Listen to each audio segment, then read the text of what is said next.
Finalizando a correção da tarefa, pessoal. Na página 34, questão 1 falava o seguinte: uma caixa contendo ferramentas está em repouso sobre uma superfície horizontal áspera. Resultante: repouso. Uma pessoa está tentando colocá-la em movimento, empurrando-a com uma força paralela à superfície. Ah, então peraí, caixa de ferramenta, uma pessoa empurrando com uma força paralela à superfície. Legal. Mas não está conseguindo. Ah, interessante. Qual a razão para isso? Letra A. A força que a mão da pessoa faz sobre a caixa é a mesma que a caixa faz sobre a mão da pessoa. Sim, só que não é essa a razão. É verdade. Olha que bonito. Esta afirmação é verdadeira, mas não justifica o fato de não estar deslizando. Até porque nesse momento, ó, a força que a minha mão faz na mesa é igual a força que a mesa faz na minha mão. Mesmo assim está andando. Ou seja, ele nessa hora está querendo que tu te confunda, que a ação e reação possam se anular. E não se esqueçam, ação e reação jamais se anulam. Não se anulam, pois atuam. E isso é importante de a gente, né, internalizar. Então a letra A é uma afirmação verdadeira que não responde a pergunta. Delicado isso, hein? Sacanagem.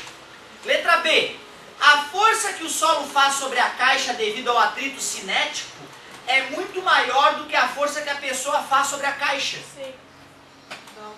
Por que não? O que tem de errado? Parabéns, cinética é quando está deslizando e está em repouso, então é atrito estático. Olha só como esse cara é sacana. Esse cara aqui tem que ter que o cara esteja bem atento mesmo. A força de atrito estática que o solo exerce sobre a caixa é de mesma intensidade da força que a mão faz sobre a caixa. É a mesma, tem que ser a mesma. Não pode ser maior, né? A tendência também é que a gente acha que é maior, mas não pode ser maior. O maior significaria um objeto pulando em cima de ti, né? Lembra? Isso não pode.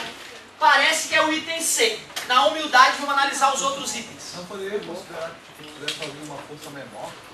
Mas se tu está fazendo uma força menor, quer dizer que o atrito... Ó, eu poderia falar o seguinte, Samuca. O cara está fazendo uma força menor que a estática máxima, que poderia atuar. Aí sim, entendeu? Mas eu não posso dizer que eu estou fazendo uma força menor do que a força de atrito, porque isso significaria que o objeto seria empurrado sobre mim.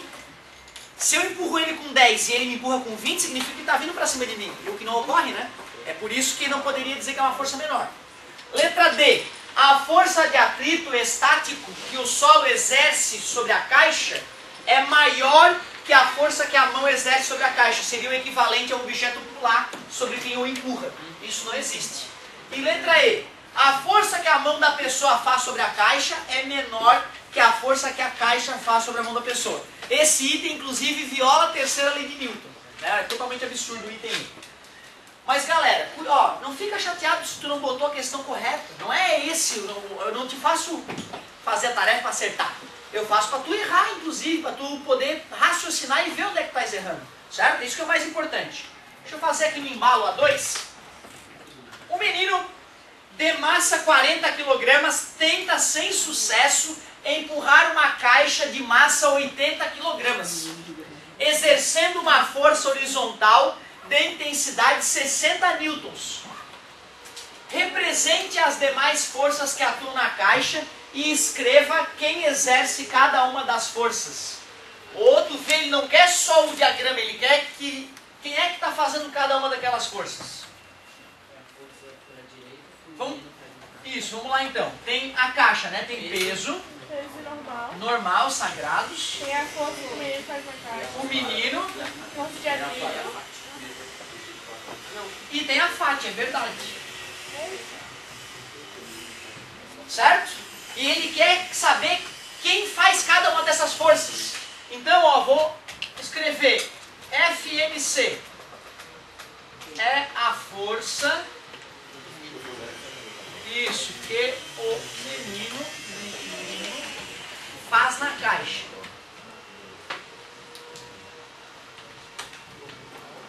Quem é que faz a normal?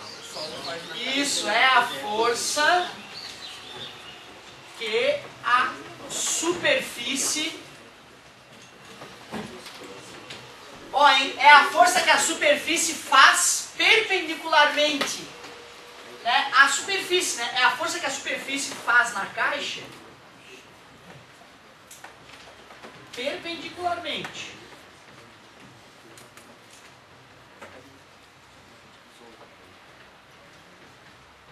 Por isso que é chamada de normal, né, galera? Porque ela é perpendicular, porque ela faz 90 graus.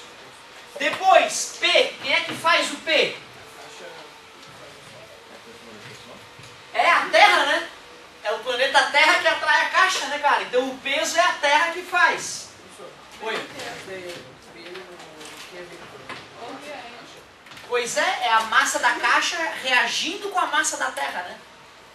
É a força com que a Terra, ou seja, o planeta Terra, hein? A Terra atrai a caixa.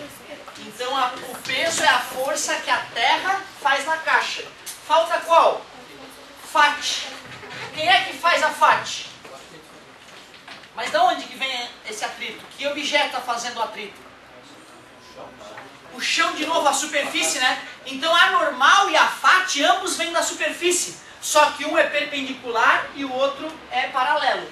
É a força que a superfície, isso, faz na caixa paralelamente.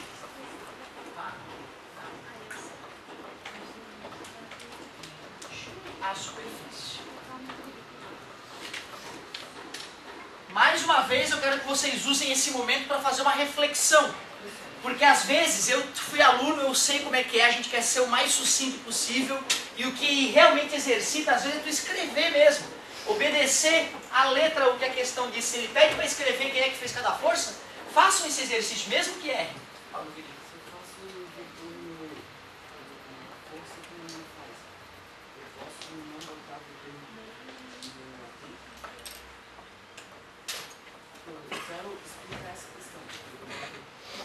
Tá, deixa eu ver, tu tá falando da setinha aqui em cima das letrinhas?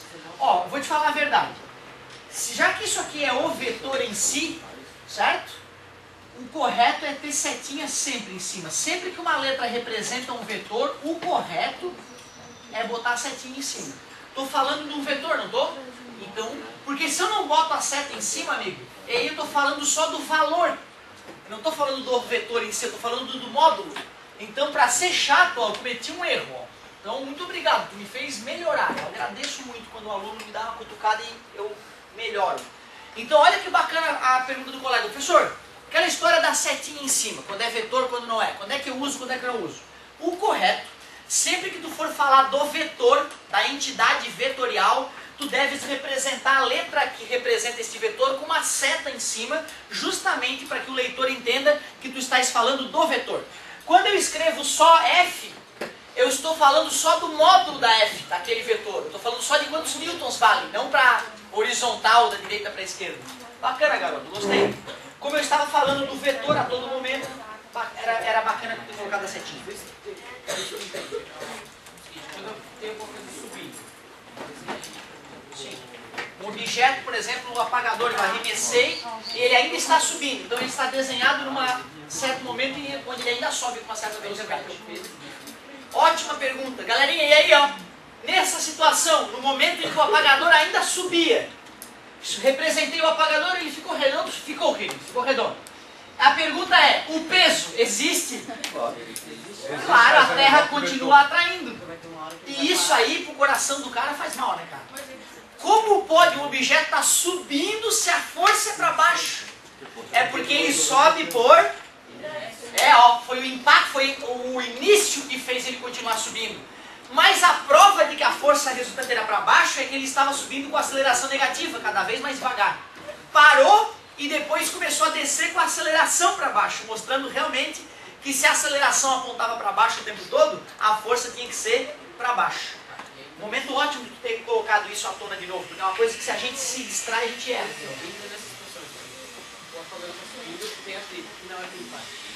Naquele instante onde ele para, o atrito não se justifica mais, porque o atrito vem do deslocamento entre ele e o ar, né?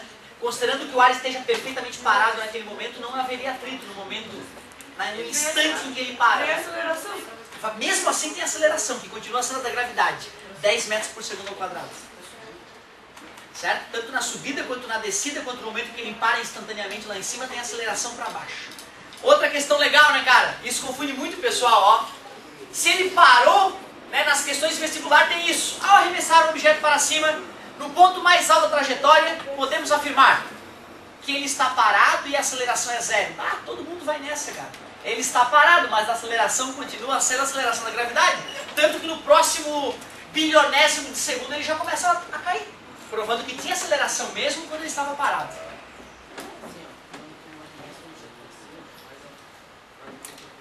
Faz uma força que representaria com um vetor para cima. Não, o peso vem da interação desse objeto com a Terra, né? Como a distância entre ele e a Terra está variando muito pouco, eu posso dizer que o peso é constante.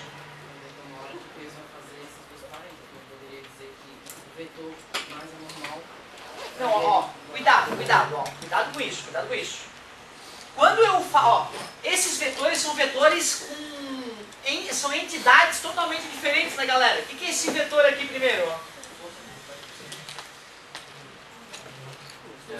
Era a velocidade. Era a velocidade do objeto. Que vetor é esse aqui, ó? É uma força. Ou seja, são vetores desconexos do outro. Eu não posso somar aqueles vetores para dar zero, porque um trata de uma força e o outro trata da velocidade. O legal seria o seguinte, ó, então eu vou fazer o seguinte, eu vou desenhar esse objeto em outros momentos. Quando ele está lá em cima, a velocidade é zero e o peso continua atuando para baixo. Concorda-se? Quando ele está descendo, a velocidade é para baixo e o peso continua para baixo, igual o tempo todo.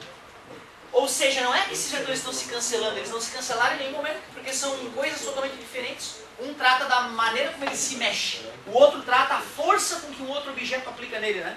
Tu vê como o estudo é delicado, como o estudo merece reflexão. É isso aí. Ah, interessante, ó. Outra pergunta legal, galera, ó. Ô, professor, eu posso desenhar o peso atuando assim no objeto, ó? Posso.